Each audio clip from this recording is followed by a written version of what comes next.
Shari Botwin, you are my social worker, my trauma expert. I really have to go to you first here because I think I need your services.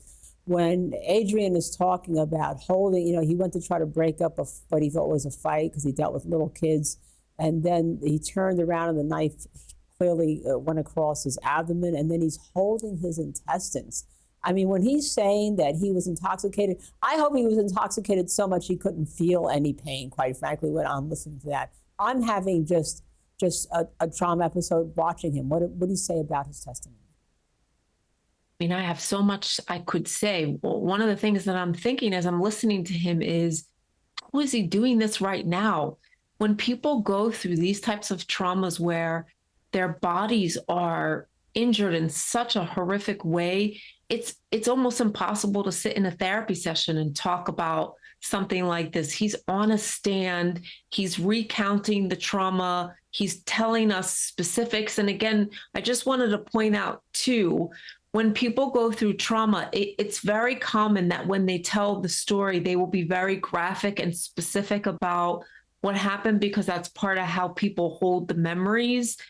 I am thinking to myself, what's going to happen when he steps down from the stand? Is there somebody outside the courtroom that's going to wrap their arms around him and help him process what just happened? He's sitting in the room with the man who did this to him and having to confront him. He's exposed. He looks so anxious. I can tell that he's trying to just kind of keep breathing. I'm like you're saying, I can feel my heart racing with him and for him as he's recounting the story and going through the testimony.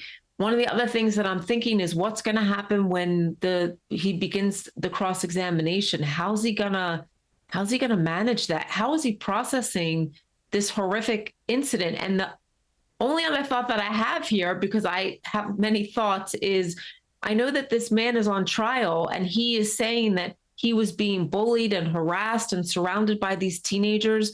When AJ talks about what was done to him, this doesn't sound like a man who's being bullied. This sounds like a man who's being violent and he's a criminal and he's literally trying to take somebody's life.